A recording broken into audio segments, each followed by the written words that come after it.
നമ്മൾ ഇന്ന് തുടങ്ങി പഠിക്കാൻ പോകുന്ന നമ്മൾ ഓർത്തതുപോലെ 12-ാം അധ്യായം മുതലുള്ള ഭാഗങ്ങളാണ്. വിവിധ സഹോദരന്മാരായിരിക്കും അതെടുക്കുന്നത്. ആദ്യത്തെ 4 അധ്യായങ്ങൾ 12 തുടങ്ങിയുള്ളത് ദൈവം അനുവദിച്ചാൽ എടുക്കണമെന്ന് ആഗ്രഹിക്കുന്നു. പിന്നീട് ശേഷമുള്ളത് മറ്റ് സഹോദരന്മാർ അത് എടുക്കുന്നതാണ്. നമ്മൾ ഉൽപ്പത്തി പുസ്തകം ത്തിൻ്റെ പ്രാധാന്യതയെക്കുറിച്ച് നമ്മൾ വാസ്തുത ഇന്ന് ചെയ്യാൻ പോകുന്നത്, നമ്മൾ ഇതിൻ്റെ ഇൻട്രൊഡക്ഷനായിട്ട് 12-ാം അധ്യായത്തിൻ്റെ ഇൻട്രൊഡക്ഷനായിട്ട് 11-ാം അധ്യായത്തിൽ നിന്ന് തന്നെ ചില കാര്യങ്ങൾ 11-ാം അധ്യായത്തിൻ്റെ 26-ാം വാക്യം മുതൽ ഉള്ള ഭാഗങ്ങളാണ് നമ്മൾ ഇന്ന് പ്രധാനമായിട്ട് ചിന്തിക്കാൻ പോകുന്നത്. അത് പഠിച്ചെങ്കിൽ മാത്രമേ നമുക്ക് 12-ാം അധ്യായം മുതലുള്ളതായിരിക്കുന്ന ഭാഗങ്ങളിലേക്ക് നമുക്ക് വരാനായിട്ട് സാധ്യമാകുകയുള്ളൂ. ഉൽപ്പത്തി പുസ്തകം എന്ന് പറയുന്നത് മനുഷ്യവർഗത്തിൻ്റെ ആരംഭത്തിൻ്റെ പുസ്തകമാണ്. ഏതാണ്ട് 2000 വർഷത്തെ ചരിത്രം അത് വളരെ വളരെ ക്യാപ്സ്യൂൾ രൂപത്തിൽ രേഖപ്പെടുത്തിയതാണ് ഉൽപ്പത്തി പുസ്തകം. നമുക്കറിയാം, ഇസ്രായേലിനെ കുറിച്ചുള്ളതായിരിക്കും. ഇസ്രായേലിൻ്റെ ഉൽപ്പത്തിയെക്കുറിച്ച്, അതിൻ്റെ ആരംഭത്തെക്കുറിച്ച് വളരെ വിശദമായി രേഖപ്പെടുത്തിയിട്ടുണ്ട്. എന്നാൽ അതിന് മുമ്പുള്ളതായിരിക്കും 11 വരെയുള്ള അധ്യായങ്ങളിൽ മറ്റ് പ്രകൃതി, ഈ പ്രപഞ്ചത്തിൻ്റെയും മറ്റ് ബിഗിനിങ്സ് ഒക്കെയാണ് വളരെ വളരെ വളരെ വിശദമായി രേഖപ്പെടുത്തിയിരിക്കുന്നത്. ആദ്യത്തെ 11 അധ്യായത്തിൻ്റെ പ്രാധാന്യതയെക്കുറിച്ച് നമ്മൾ നോക്കിയാൽ, എബ്രായ ലേഖനം 11-ാം അധ്യായത്തിൻ്റെ 3-ാം വാക്യത്തിൽ, എബ്രായ ലേഖനം 11-ാം അധ്യായത്തിൻ്റെ 3-ാം വാക്യം, നമുക്കറിയാം എബ്രായ ലേഖനം 11-ാം അധ്യായം വിശ്വാസ വീരന്മാർ എന്ന് വിളിക്കുന്നതായിരിക്കുന്ന ചില വ്യക്തികളുടെ വിശ്വാസത്തെക്കുറിച്ചുള്ളതാണ് 11-ാം അധ്യായം. വിശ്വാസ വീരന്മാർ എന്നതിനേക്കാൾ വിശ്വാസത്താൽ ചില കാര്യങ്ങൾ നേടിയവർ എന്നുള്ളതാണ് നമുക്ക് 11-ാം അധ്യായത്തിലെ വ്യക്തികളെക്കുറിച്ച് നമുക്ക് മനസ്സിലാക്കാനായിട്ട് സാധിക്കുന്നത്. 11-ാം അധ്യായത്തിൻ്റെ 3-ാം വാക്യത്തിൽ, ഈ കാണുന്ന ലോകത്തിന് ദൃശ്യമായതല്ല കാരണം എന്ന് വരുമാറ് ലോകം ദൈവത്തിന്റെ വചനത്താൽ നിർമ്മിക്കപ്പെട്ടു എന്ന് നാം വിശ്വാസത്താൽ അറിയുന്നു. 11-ാം അധ്യായത്തിന്റെ ആരംഭം തന്നെ വാസ്തവത്തിൽ വിശ്വാസ വീരന്മാരെ കുറിച്ച് പറയുമ്പോൾ, ഈ 11-ാം അധ്യായം വരെ, ഉൽപ്പത്തി പുസ്തകം 11-ാം അധ്യായം വരെ ഉള്ള കാര്യങ്ങൾ ശരിയായ രീതിയിൽ വിശ്വസിക്കുന്ന ഒരു വ്യക്തി, അവനാണ് വാസ്തവത്തിൽ യഥാർത്ഥമായി മറ്റ് ബാക്കിയുള്ളതായിരിക്കും തിരുവചനത്തിലെ ഭാഗങ്ങൾ വിശ്വസിക്കാനായിട്ട് സാധിക്കുന്നത്. അങ്ങനെയുള്ള വിശ്വാസികളെ, അങ്ങനെ പല ആൾക്കാരും വാസ്തവത്തിൽ ഇന്നുള്ള പല ആൾക്കാരും ഈ ഉൽപ്പത്തി പുസ്തകത്തിലെ ആദ്യത്തെ ഭാഗങ്ങൾ വിശ്വസിക്കുന്നില്ല എന്നുള്ളതാണ്. അപ്പോൾ അത് വിശ്വസിക്കുക എന്നുള്ളതാണ് ഫണ്ടമെന്റലി ഏറ്റവും പ്രധാനം. അത് വിശ്വസിക്കുന്ന വ്യക്തിയെ സംബന്ധിച്ചിടത്തോളം പിന്നീട് തിരുവചനത്തിലുള്ളതായിരിക്കുന്ന പ്രധാനപ്പെട്ടതായിരിക്കുന്ന കാര്യങ്ങൾ, പ്രത്യേകിച്ച് വിശ്വാസത്താലുള്ള നീതീകരണം തുടങ്ങിയതായിരിക്കുന്ന വസ്തുതകൾ നമുക്ക് വിശ്വസിക്കാനായിട്ട് സാധിക്കും. So Hebrews 11:3 says that the belief in the creation story of Genesis is fundamental to our faith. അതാണ് നമുക്ക് മനസ്സിലാക്കാനായിട്ട് സാധിക്കുന്നത്. ഉൽപ്പത്തി പുസ്തകം ആദ്യത്തെ അധ്യായങ്ങൾ നാം ഓർത്തതുപോലെ ബിഗിനിങ് ഓഫ് എവറിഥിങ്, അല്ലെ, എല്ലാത്തിൻ്റെ ആരംഭമാണ് അവിടെ പറയുന്നത്. ആദ്യത്തെ 11 അധ്യായങ്ങളിൽ മനുഷ്യവർഗത്തിൻ്റെ 2 ആരംഭത്തെക്കുറിച്ച് നമ്മൾ കാണുന്നു. ഒന്ന്, ആദം മൂലമുണ്ടായത് അഥവാ ആദം തുടങ്ങിയുള്ളതായിരിക്കുന്ന മനുഷ്യവർഗം. പിന്നീട് 9-ാം അധ്യായത്തിൽ നോഹയിലൂടെ വീണ്ടും ദൈവം ആരംഭിക്കുന്നതായിരിക്കുന്ന മനുഷ്യവർഗം. ബിഗിനിങ് ഓഫ് മാൻകൈൻഡ് അതാണ് നമുക്ക് ആദ്യത്തെ 11 അധ്യായങ്ങളിൽ പ്രധാനമായിട്ട് കാണാൻ കഴിയുന്നത്. നമ്മുടെ പഠനത്തോടുള്ള ബന്ധത്തിൽ അത് വളരെ പ്രധാനമാണ്. മറ്റ് അനേക beginning of creation, beginning of sin, beginning of so many beginnings we can see in the first 11 chapters or the first 9 chapters of Genesis. നമ്മൾ വാസ്തവത്തിൽ ഈ അധ്യായങ്ങൾ, ഉൽപ്പത്തി പുസ്തകത്തിലെ ആദ്യത്തെ 11 അധ്യായങ്ങൾ നാം പഠിച്ചാൽ, അവിടെ ബിഗിനിങ് എന്നതിനേക്കാൾ അഥവാ അതിനേക്കാൾ അവിടെ ദൈവത്തിന്റെ പരിശുദ്ധാത്മാവ് മോശയിലൂടെ പറയാൻ ആഗ്രഹിക്കുന്നത് the sovereign plan of God, how God has come to one nation for himself. അതാണ് അവിടെ പറയാനായിട്ട് ആഗ്രഹിക്കുന്നത്. ആദ്യത്തെ അധ്യായങ്ങൾ ക്രിയേഷനൊക്കെ പറഞ്ഞു കഴിഞ്ഞിട്ട് പിന്നീട് എങ്ങനെയാണ് വാസ്തവത്തിൽ ദൈവം ഒരു വ്യക്തിയിലേക്ക് അഥവാ ഒരു നേഷനിലേക്ക് വരാനായിട്ട് ഇടയായത് എന്നുള്ളത്, അതിൻ്റെ ആമുഖമാണ് വാസ്തവത്തിൽ നമുക്ക് ആദ്യത്തെ 11 അധ്യായങ്ങളിൽ കാണുവാനായിട്ട് സാധിക്കുന്നത്. നമ്മൾ ആദ്യം ചിന്തിക്കാൻ ആഗ്രഹിക്കുന്നത്, how did God brought his plan to one person, Abraham എന്ന വ്യക്തിയിലേക്ക് എങ്ങനെയാണ് ദൈവം കൊണ്ടുവന്നത്? അത് നമ്മൾ പഠിക്കുമ്പോൾ നമ്മുടെ മനസ്സിൽ വരുന്നതായിരിക്കുന്ന പ്രധാനപ്പെട്ട ചിന്ത, എങ്ങനെയാണ് ദൈവം മനുഷ്യവർഗത്തോട് ഇടപെടുന്നത് എന്നുള്ളതാണ്. ദൈവം മനുഷ്യവർഗത്തോട് ഇടപെടുന്നത് നമ്മൾ തിരുവചനം പഠിച്ചാൽ ആദം മുതൽ അവസാനത്തെ വ്യക്തി വരെ അഥവാ വെളിപ്പാട് പുസ്തകം വരെയുള്ളതായിരിക്കുന്ന കാലഘട്ടത്തെ നമുക്ക് 7 യുഗങ്ങളായിട്ട് തിരിക്കാനായിട്ട് സാധിക്കും. 7 യുഗങ്ങൾ. ഓരോ യുഗങ്ങളും ഓരോ യുഗങ്ങളിലും ദൈവം വ്യത്യസ്തമായ നിലയിലാണ് മനുഷ്യർ ഇടപെടുന്നത്. അങ്ങനെയാണ് നമ്മൾ 7 യുഗങ്ങളല്ല, പല യുഗങ്ങളായിട്ട് വേണമെങ്കിൽ നമുക്ക് തിരിക്കാൻ സാധിക്കും. പക്ഷേ നമ്മൾ സാധാരണഗതിയിൽ 7ആയിട്ട് തിരിച്ചാണ് നമ്മൾ പഠിക്കുന്നത്. അപ്പോൾ ഓരോ ഡിസ്പെൻസേഷനിലും ദൈവം വ്യത്യസ്തമായ നിലയിലാണ് മനുഷ്യനോട് ഇടപെടുന്നത്, വ്യത്യസ്തമായ നിലയിൽ. ഉദാഹരണത്തിന് ആദ്യത്തെ യുഗം നിഷ്പാപയുഗം ഓർ ഡിസ്പെൻസേഷൻ ഓഫ് ഇന്നസെൻസ്. വാസ്തവത്തിൽ ഉൽപ്പത്തി പുസ്തകത്തിൽ ഈ 7 യുഗങ്ങളിൽ 4 യുഗങ്ങളും ഉൽപ്പത്തി പുസ്തകത്തിൽ നമുക്ക് പഠിക്കാനായിട്ട് സാധിക്കും. അതിൽ ആദ്യത്തെ 3 നമ്മൾ ഓൾറെഡി പഠിച്ചു കഴിഞ്ഞു. യുഗങ്ങളായിട്ട് നമ്മൾ തിരിച്ചില്ലെങ്കിലും നമ്മൾ ആദ്യത്തെ 3 യുഗങ്ങൾ നമ്മൾ പഠിച്ചു കഴിഞ്ഞിരിക്കുക. ഒന്നാമത്തേത് ഡിസ്പെൻസേഷൻ ഓഫ് ഇന്നസെൻസ്, നിഷ്പാപയുഗം. നിഷ്പാപയുഗം നമുക്കറിയാം. ആ യുഗം ദൈവം ആദമിനോട് വളരെ സ്നേഹത്തോടെ പെരുമാറാനായിട്ട് ആഗ്രഹിച്ചുവെങ്കിലും ആദം പാപം ചെയ്തു. അപ്പൊ നിഷ്പാപയുഗം വാസ്തവത്തിൽ അത് അവസാനിക്കുന്നത് പാപത്തോടു കൂടിയാണ്. അവിടെ അതൊരു ഫെയിലിയർ ആയിരുന്നു. നിഷ്പാപയുഗവും ഒരു ഫെയിലിയർ ആയിരുന്നു. പിന്നീട് ഉണ്ടായതാണ് പാപം മുതൽ നോഹ വരെയുള്ളതായിരിക്കുന്ന കാലഘട്ടം. അതിനെ മനസാക്ഷി യുഗം എന്ന് പറയുക. The dispensation of conscience or മനസാക്ഷി യുഗം. മനസാക്ഷി യുഗത്തിൽ നമുക്കറിയാം എല്ലാവരും പാപം ചെയ്തു. അവസാനം നോഹയുടെ കാലത്ത് ജലപ്രളയത്താൽ നശിപ്പിക്കേണ്ടതായിട്ട് വന്നു. പിന്നീട് ഉണ്ടായതാണ് മാനുഷിക ഭരണക്രമ യുഗം അഥവാ dispensation of human government. Noah മുതൽ അബ്രഹാം വരെ ആ കാലഘട്ടത്തിൽ എല്ലാവരും വിവിധ സ്ഥലങ്ങളിലേക്ക് ചിതറിപ്പോയി. നമുക്കറിയാം ആ കാലഘട്ടത്തിൽ വിഗ്രഹാരാധന വന്നു. ആ കാലഘട്ടത്തിൽ എല്ലാവരും സത്യദൈവത്തിൽ നിന്ന് അകന്നു പോകുവാനായിട്ടിടയായി. അപ്പൊ ഈ യുഗങ്ങളിലെല്ലാം തന്നെ നമ്മൾ ഈ അധ്യായങ്ങളിൽ നമ്മൾ ഇതുവരെ പഠിച്ച 11 അധ്യായം വരെ ഉള്ളതായിരിക്കുന്ന 3 യുഗങ്ങളിലും വാസ്തവത്തിൽ ദൈവത്തിന് തൻ്റേത് എന്ന് പറയുവാനായിട്ട് ഒരു ജനത്തെ ലഭിച്ചില്ല. എല്ലാവരെയും ഒരുമിച്ച് അഥവാ ഒരു ജനത്തെ ദൈവത്തിന് ലഭിക്കുവാനായിട്ട് സാധിച്ചില്ല. അതിന്റെ കുഴപ്പം ദൈവത്തിന്റെ കുഴപ്പം കൊണ്ടല്ല, വാസ്തവത്തിൽ അത് മനുഷ്യൻ ഇച്ഛാശക്തി ഉള്ളത് കൊണ്ട് മനുഷ്യൻ തൻ്റെ ജഡത്തിൽ ആശ്രയിച്ചുകൊണ്ട് ദൈവത്തിൽ നിന്ന് അകന്നു പോകുവാനായിട്ട് ഇടയായി. അപ്പൊ ദൈവത്തെ സംബന്ധിച്ചിടത്തോളം ദൈവത്തിന് ഒരു വ്യക്തിയെ ലഭിക്കുവാനായിട്ട് അഥവാ ഒരു ജനത്തെ ലഭിക്കുവാനായിട്ട് സാധ്യമല്ല. കാര്യം എല്ലാ യുഗങ്ങളും അതിൽ തന്നെ പരാജയമായിരുന്നു. നിഷ്പാപയുഗം പാപത്തിൽ അവസാനിച്ചു. അതുപോലെ തന്നെ മനസാക്ഷി യുഗം അത് ഫ്ലഡിൽ അവസാനിച്ചു. പിന്നീട് മാനുഷിക ഭരണക്രമ യുഗം, അത് ഈ ലോകം മുഴുവൻ ജനം ഡിസ്പേഴ്സായി. പക്ഷെ ഓരോ ജനങ്ങളും അവരുടെ ദൈവത്തെ സേവിക്കാനായിട്ട് തുടങ്ങി. സത്യദൈവത്തിന് യഹോവയ്ക്ക് തൻ്റെതായ ഒരു ജനത്തെ ലഭിക്കാനായിട്ടിടയായില്ല. അപ്പോൾ നമുക്കറിയാം 11 അധ്യായത്തിൽ ദൈവം നോഹയുടെ മകനായിരിക്കുന്ന ഷേമിന്റെ വംശപാരമ്പര്യത്തിൽ ദൈവം ഒരു വ്യക്തിയെ തിരഞ്ഞെടുക്കുക.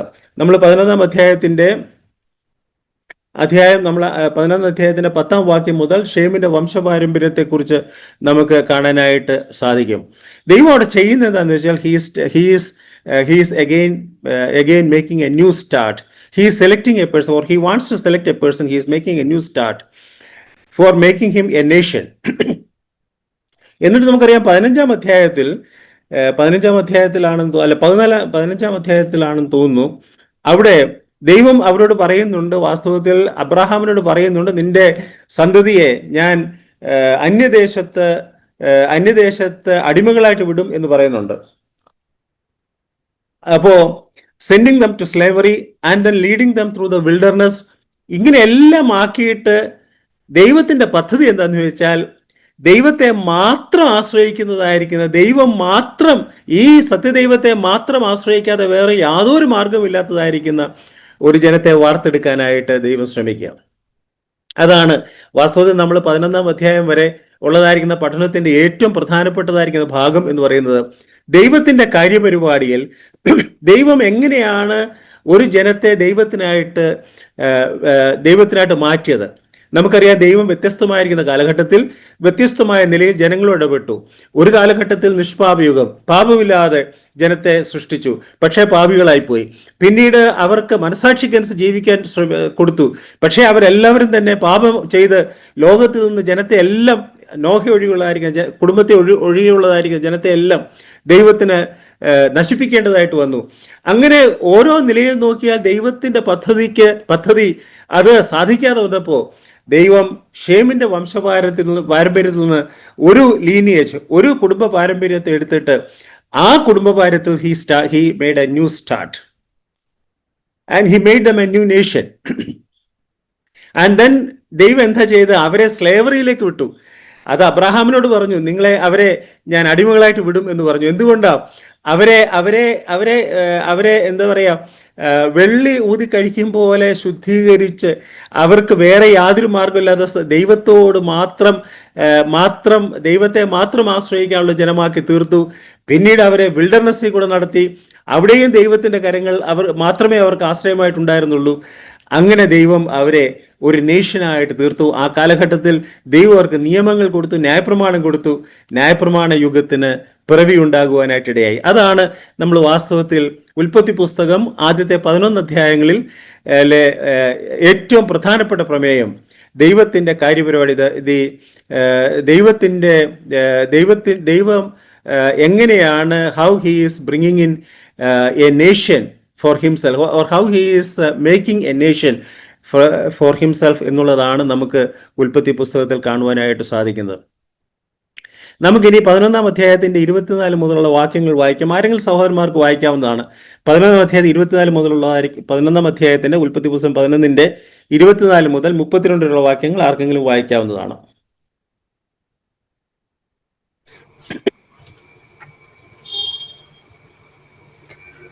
നാഹോരിന് 29 വയസ്സായപ്പോൾ അവൻ തേരഹിനെ ജനിപ്പിച്ചു. തേരഹിനെ ജനിപ്പിച്ച ശേഷം നാഹോർ 119 സംവത്സരം ജീവിച്ചിരുന്നു. പുത്രന്മാരെയും പുത്രിമാരെയും ജനിപ്പിച്ചു. തേരഹിന് 70 വയസ്സായപ്പോൾ അവൻ അബ്രഹാം, നാഹോർ, ഹാരാൻ എന്നിവരെ ജനിപ്പിച്ചു. തേരഹിന്റെ വംശപാരമ്പര്യമാവിത്. തേരഹ് അബ്രഹാമിനെയും നാഹോരിനെയും ഹാരാനെയും ജനിപ്പിച്ചു. ഹാരാൻ ലോത്തിനെ ജനിപ്പിച്ചു. എന്നാൽ ഹാരാൻ തന്റെ ജന്മദേശത്ത് വെച്ച് കൽദേരുടെ ഒരു പട്ടണമായ ഊരിൽ വെച്ച് തന്നെ തന്റെ അപ്പനായ തേരഹിന് മുമ്പേ മരിച്ചുപോയി. അബ്രഹാമും നാഹോരും ഭാര്യമാരെ എടുത്തു. അബ്രഹാമിന്റെ ഭാര്യയ്ക്ക് സാറായി എന്നും നാഹോരിന്റെ ഭാര്യയ്ക്ക് മിൽക്ക എന്നും പേർ. ഇവർ മിൽക്കായുടെയും ഇസ്കായുടെയും അപ്പനായ ഹാരാന്റെ മക്കൾ തന്നെ. സാറായി മച്ചിയായിരുന്നു, അവൾക്ക് സന്തതി ഉണ്ടായിരുന്നില്ല. തേരഹ് തന്റെ മകനായ അബ്രഹാമിനെയും ഹാരാന്റെ മകനായ തന്റെ പൗത്രൻ ലോത്തിനെയും തന്റെ മകനായ അബ്രഹാമിന്റെ ഭാര്യയായി മരുമകളായ സാറായിയെയും കൂട്ടി കൽദേരുടെ പട്ടണമായ ഊരിൽ നിന്ന് കനാൻ ദേശത്തേക്ക് പോകുവാൻ പുറപ്പെട്ടു. അവർ ഹാരാൻ വരെ വന്ന് അവിടെ പാർത്തു. തേരഹിന്റെ ആയുഷ്കാലം 205 സംവത്സരമായിരുന്നു. തേരഹ് ഹാരാനിൽ വെച്ച് മരിച്ചു. 12 അധ്യായം 4 വാക്യത്തിൽ ഹാരാനിൽ നിന്ന് പുറപ്പെടുമ്പോൾ അബ്രഹാമിന് 75 വയസ്സായിരുന്നു എന്ന് നമ്മൾ കാണുന്നുണ്ട്. അപ്പോൾ ഈ ഭാഗം നമ്മൾ പഠിച്ചു വന്നപ്പോൾ നമ്മൾ കണ്ടു, ദൈവം ഷേമിന്റെ വംശപാരമ്പര്യത്തിൽ ഒരു ഫാമിലിയെ എടുത്തു. ആ ഫാമിലി എടുത്തെടുത്ത് വന്നിട്ട് തേരഹ് വന്നിട്ട് തേരഹിന്റെ പുത്രന്മാരിൽ ഒരുവനായിരിക്കുന്ന അബ്രഹാമിനെ ദൈവം തിരഞ്ഞെടുത്തു. അപ്പോൾ ഒരു നാച്ചുറലായിട്ട് നമ്മുടെ മനസ്സിൽ ചോദ്യം, എന്തുകൊണ്ടാണ്, why Abraham, why him, why not another person, അല്ലേ? അത് ഒരു ചോദ്യം നമുക്ക് ചോദിക്കാം. എന്തുകൊണ്ട് ദൈവത്തിന് ആരെ വേണമെങ്കിലും തിരഞ്ഞെടുക്കാമല്ലോ, പിന്നെ എന്തുകൊണ്ടാണ് അബ്രഹാം? വാസ്തവത്തിൽ ദൈവവചനം ആ ചോദ്യത്തിന് ഉത്തരം ഡയറക്റ്റ് ആയിട്ട് നമുക്ക് തരുന്നില്ല എന്നുള്ളതാണ് വസ്തുത. എങ്കിൽ പോലും നമുക്ക് ദൈവവചനം നോക്കിയാൽ നമുക്കറിയാം അബ്രഹാമിന്റെ വിശ്വാസം. അത് നമ്മൾ ഈ ഭാഗങ്ങൾ പഠിച്ചു വരുമ്പോൾ നമുക്കത് മനസ്സിലാവും. ഭയങ്കര അചഞ്ചലമായിരിക്കും വിശ്വാസികളുടെ പിതാവ് എന്ന് അബ്രഹാമിനെ വിളിക്കുന്നത് വാസ്തവത്തിൽ അത് 100% 100-നേക്കാട്ടി കൂടുതൽ ശതമാനം പറയാം. അത്ര പെർഫെക്റ്റ് ആണ്, അത്ര അചഞ്ചലമായിരിക്കും വിശ്വാസമുള്ള വ്യക്തിയായിരുന്നു അബ്രഹാം. അപ്പൊ അബ്രഹാമിന്റെ വിശ്വാസം, ആ സ്വഭാവം, അത് തീർച്ചയായിട്ടും ദൈവത്തിന് തന്നെ തിരഞ്ഞെടുക്കുവാനായിട്ടൊരു മുഖാന്തരമായി തീർന്നു. പിന്നെ അബ്രഹാമിന്റെ ജീവിതം മുഴുവൻ നമ്മൾ നോക്കിയാൽ ദൈവഹിതത്തിന് പ്രാധാന്യം കൊടുത്തുകൊണ്ടായിരുന്നു താൻ ജീവിച്ചത്. അപ്പൊ അതൊരു പ്രത്യേകതയാണ്. എന്നാൽ ഇത് രണ്ടും പ്രത്യേകതയാണെങ്കിലും ഇതിനേക്കാൾ പ്രധാനപ്പെട്ടതായിരിക്കുന്ന ഒരു കാരണം എന്താണെന്ന് ചോദിച്ചാൽ ദൈവത്തിന്റെ പരമമായിരിക്കുന്ന കൃപ, സോവറിൻ ഗ്രേസ്. ദൈവം അബ്രഹാമിനോട് കൃപ കാണിക്കുന്നു എന്നുള്ള ദൈവത്തിന്റെ പദ്ധതിയിലേക്ക് അബ്രഹാമിനെ തിരഞ്ഞെടുക്കാൻ അബ്രഹാം വിശ്വാസത്തിൽ അചഞ്ചലമായ വിശ്വാസമുള്ളവനാണ്. ദൈവത്തിന്റെ ഹിതത്തിന് തന്നെ ഏൽപ്പിച്ചു കൊടുക്കുന്നവനാണ്. എല്ലാ കാര്യങ്ങളിലും ദൈവത്തിന്റെ ഹിതത്തിനനുസരിച്ച് ജീവിക്കുന്ന വ്യക്തിയാണ്.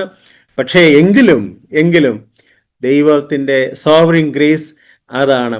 അപ്പൊ നമ്മൾ ഈ ഭാഗത്ത് നമ്മൾ ചിന്തിക്കുമ്പോൾ the only reason to select us is the grace of our Lord. നമ്മുടെ ദൈവത്തിൻ്റെ കൃപ കൊണ്ട് മാത്രമാണ് നിങ്ങളും ഞാനും ഈ ദൈവ വഴിയിലേക്ക് വരുവാനായിട്ടിടയായത്. വാസ്തവത്തിൽ നമുക്ക് മറ്റുള്ളവരെക്കാൾ അബ്രഹാമിനെ സംബന്ധിച്ചിടത്തോളം ഒരുപാട് നല്ല കാര്യങ്ങൾ പറയാനായിട്ട് കഴിയും. പക്ഷെ നമുക്ക് അത്രയൊന്നും പറയാനില്ലല്ലോ, അല്ലേ?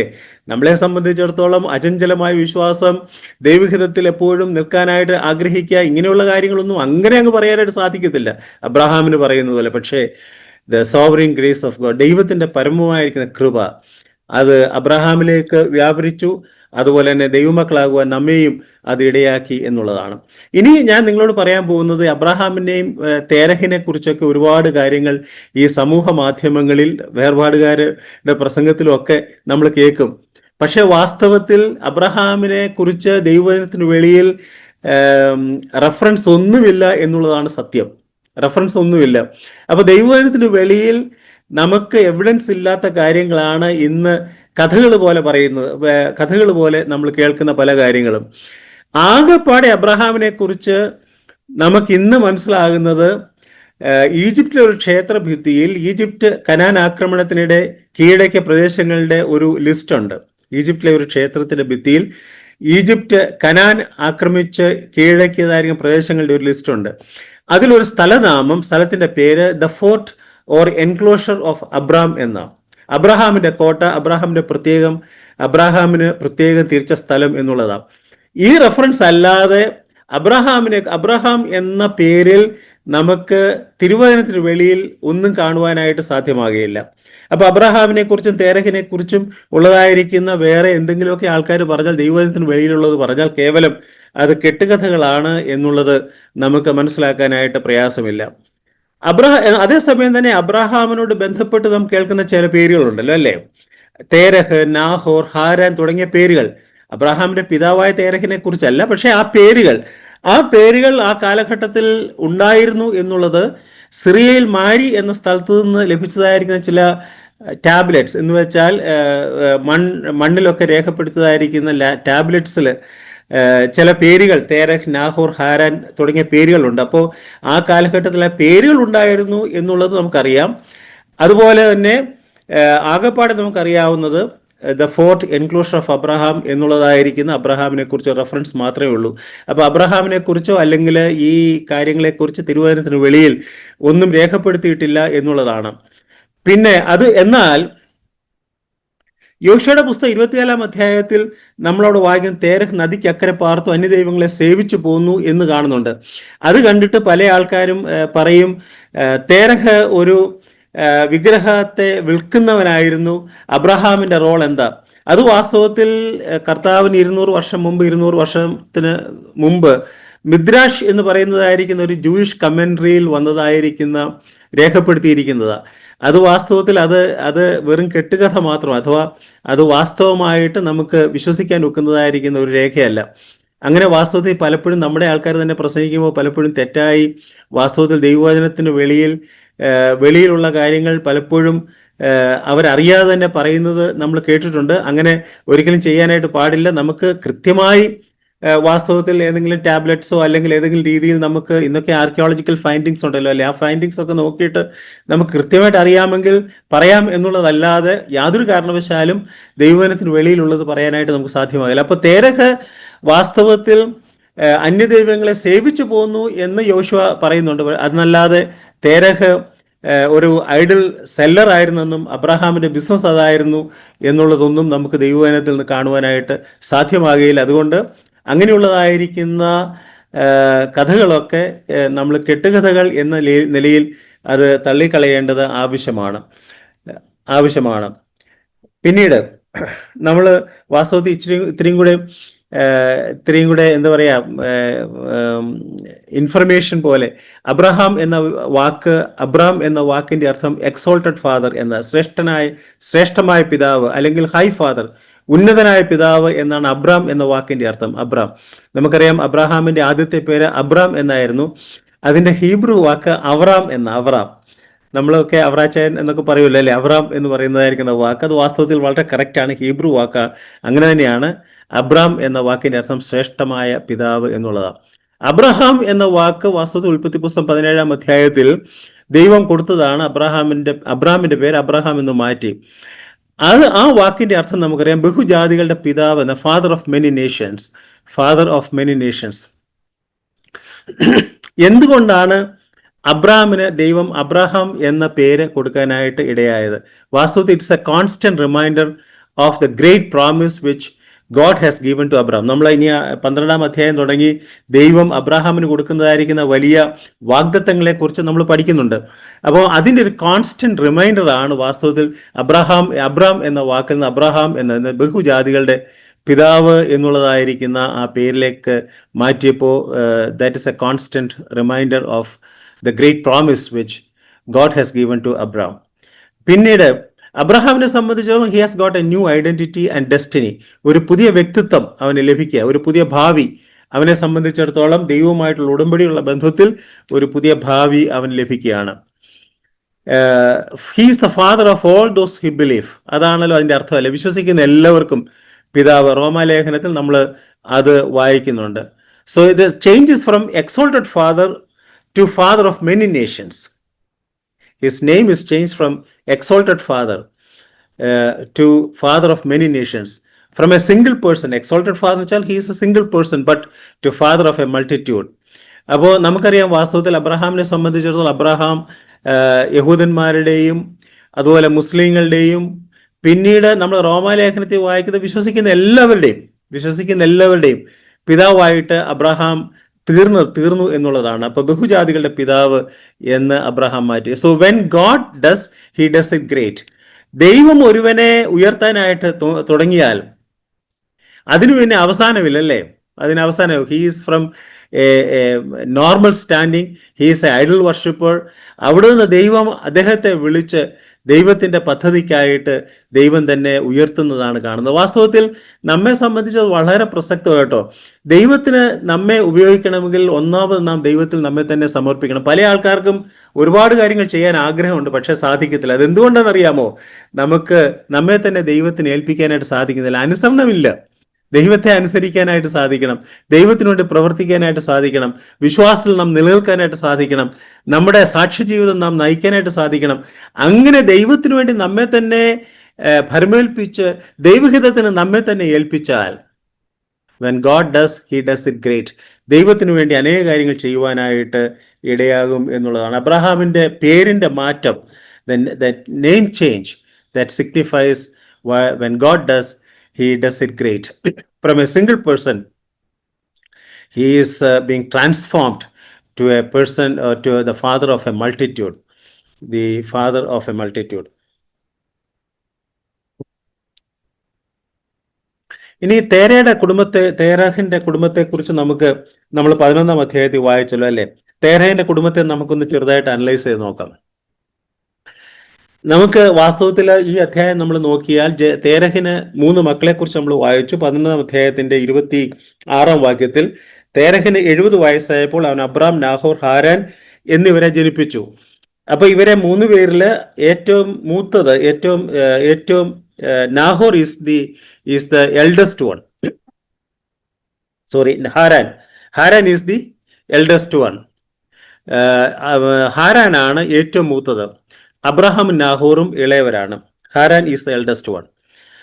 ഇനി അബ്രഹാം വിവാഹം കഴിച്ച സാറ തേരഹിന് വേറൊരു ഭാര്യ ഉണ്ടായ മകളാണ്. So she is the daughter of Terah. അബ്രഹാമിന്റെ സഹോദരനായിരിക്കുന്ന ഫാദറായിരിക്കുന്ന തേരഹിന്റെ വേറൊരു ഭാര്യയിൽ ഉണ്ടായ മകളാണ് സാറ. അപ്പൊ സാറ എന്ന് പറയുന്ന വാസ്തവത്തിൽ അബ്രഹാമും സാറയും സഹോദരി സഹോദരന്മാരാണ് എന്ന് സാരം. അപ്പൊ തേരഹിന് 3 മക്കളുണ്ടായിരുന്നു. നമ്മൾ അറിയുന്ന അബ്രഹാം, നാഹോറും അതുപോലെ ഹാരാനും. അതുപോലെ തന്നെ അബ്രഹാം വിവാഹം കഴിച്ച സാറ തേരഹിന് വേറൊരു ഭാര്യ ഉണ്ടായ മകളാണ്. ആ അർത്ഥത്തിൽ അബ്രഹാം സാറയും സഹോദരങ്ങളാണ്. അബ്രഹാമിന്റെ സഹോദരനായിരിക്കും നാഹോർ വിവാഹം കഴിച്ചത് തന്റെ സഹോദരനായ ഹാരാന്റെ മകൾ മിൽക്കയാണ്. അത് നമുക്ക് ഈ ഭാഗത്ത് തന്നെ കാണാനായിട്ട് കഴിയും, നമ്മൾ വായിച്ചതാണ്. ലോത്ത് അബ്രഹാമിന്റെ സഹോദരനായ ഹാരാന്റെ മകനാണ് എന്നും നമ്മൾ ഈ ഭാഗത്ത് വായിക്കാനിടയായി. 31-ാം വാക്യത്തിൽ തേരഹ് തന്റെ മകനായ അബ്രാമിനെയും ഹാരാന്റെ മകനായ തന്റെ പൗത്രൻ ലോത്തിനെയും. അപ്പം തേരഹിന്റെ കൊച്ചുമകനാണ് ലോത്ത്, അഥവാ അബ്രഹാമിന്റെ സഹോദര പുത്രനാണ് ലോത്ത് എന്നുള്ളതാണ്.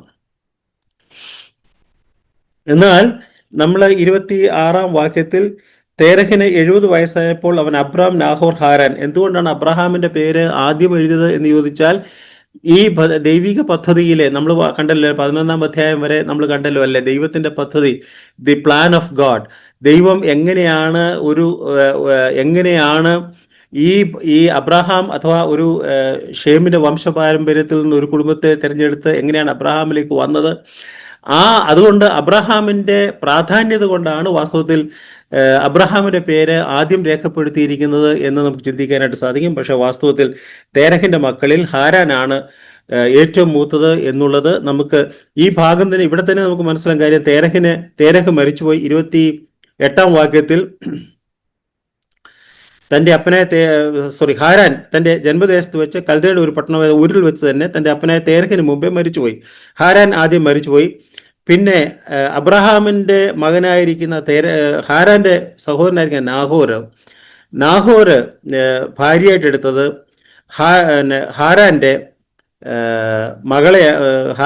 മകളെയാണ് എന്നുള്ളത് നമുക്ക് ഇവിടെ 29-ാം വാക്യത്തിൽ കാണാനായിട്ട് സാധിക്കും. ഇവൾ മിൽക്കയുടെയും ഹിസ്കയുടെയും അപ്പനായ ഹാരാന്റെ മകൾ തന്നെ.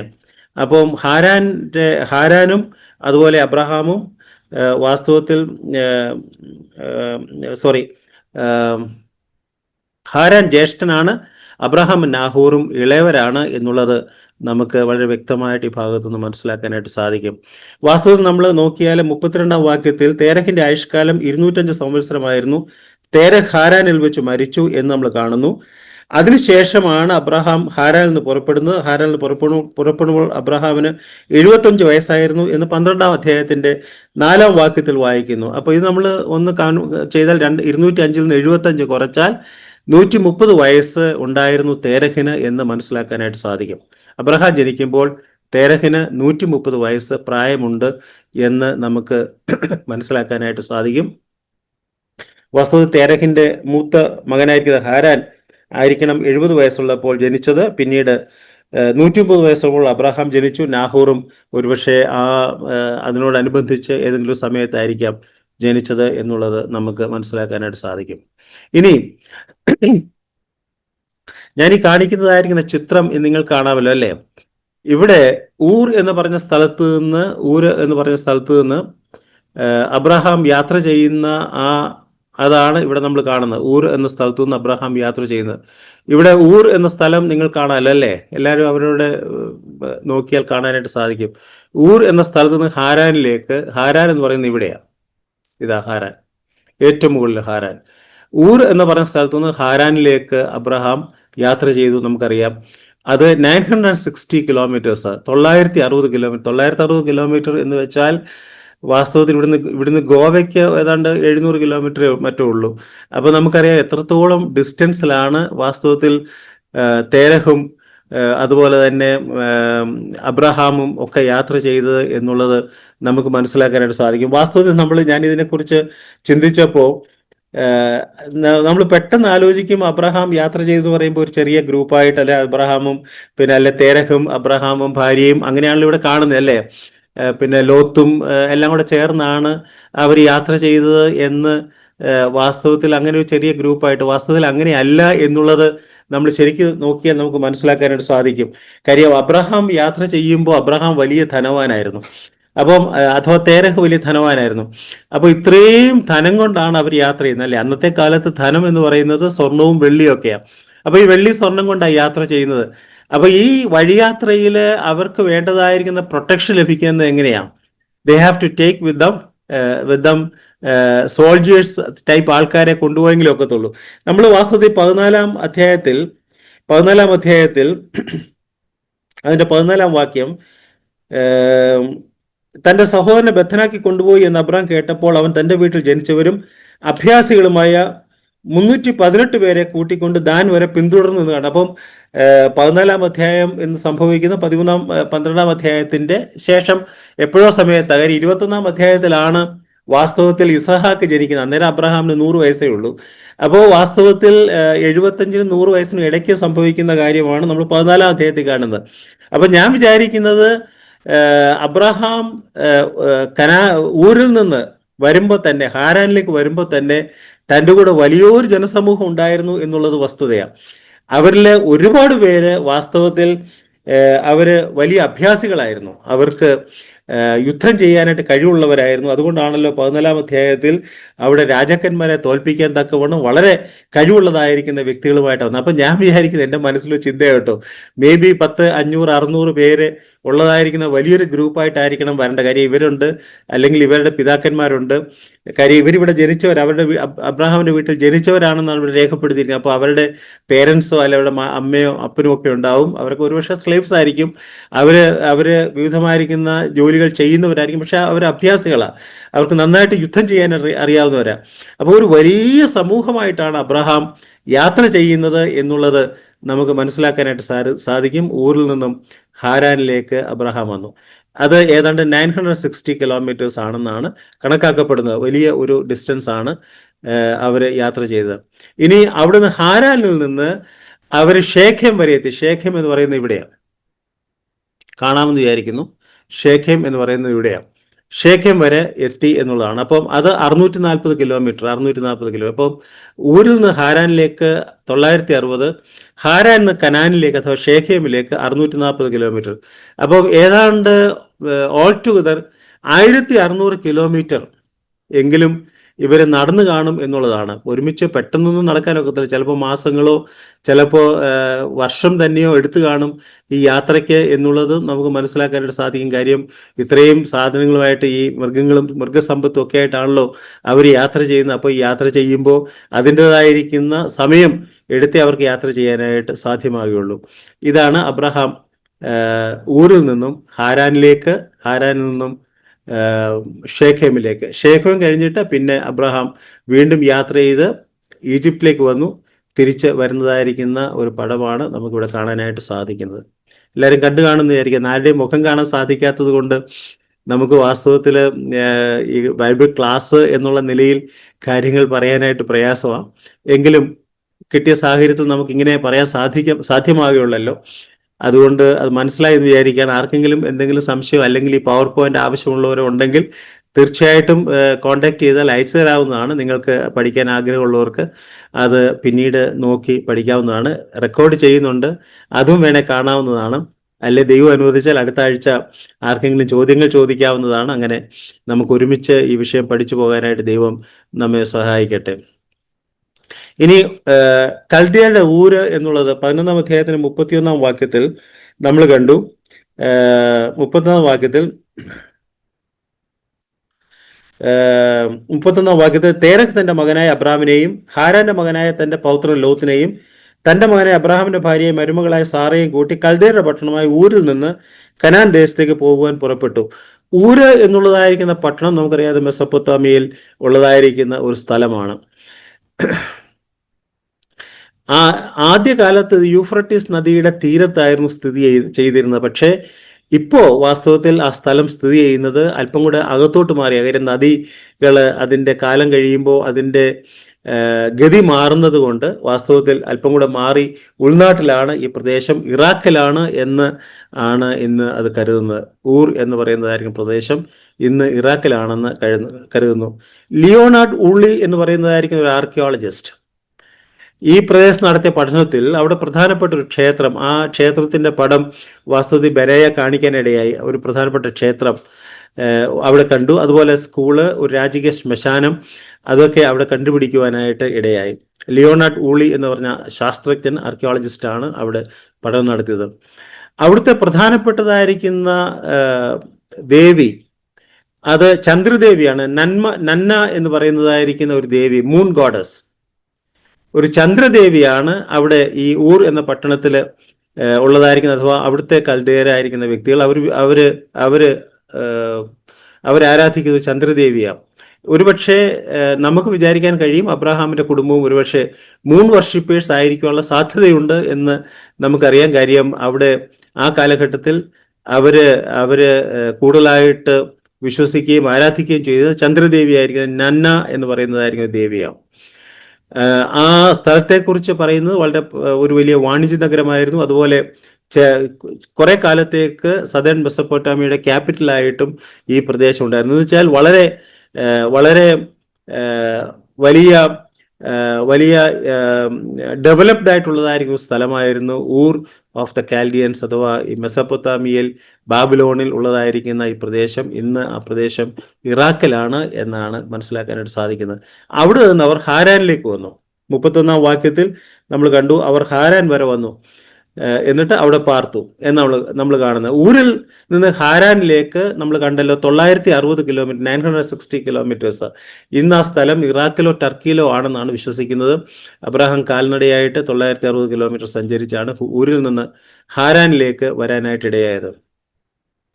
ആ നാളുകളിൽ ഹാരാനിലെ പ്രധാന ദേവിയായിട്ട് കണക്കാക്കുന്നതും ഒരു മൂൺ ദേവി തന്നെയാണ്. അതിൻ്റെ പേര് നന്നാർ എന്ന, അഥവാ നന്ന എന്ന് പറയുന്നതായിരിക്കുന്നത് മൂൺ ദേവിയെ തന്നെയാണ്. ഹാരാനിലും അന്ന് അവര് അവിടെ അവിടെ സേവിച്ചു കൊണ്ടിരുന്നത്. അതുകൊണ്ടായിരിക്കും ഹാരാനിൽ എന്തുകൊണ്ടാണ് തേരഹ് താമസിക്കാനായിട്ട് ഇടയായത് എന്നുള്ളതായിരിക്കും ചോദ്യം വളരെ പ്രസക്തമാണ്. ഒന്ന്, ഒരുപക്ഷെ തേരഹിന്റെ പ്രായം തനിക്ക് ഒരുപാട് യാത്ര ചെയ്യുവാനായിട്ട് പ്രയാസമായി എന്ന് വരാം. അതുപോലെ ഒരുപക്ഷെ ഊര് വളരെ ഡെവലപ്ഡ് ആയ സ്ഥലമായിരുന്നു, കൽദയുടെ ഊര്. അതേപോലത്തെ ജീവിത നിലവാരവും വിശ്വാസ പ്രമാണങ്ങളും ഒരുപക്ഷെ ഹാരാനിലും അവർക്ക് ലഭിച്ചിട്ടുണ്ടാവാൻ സാധ്യതയുണ്ട്.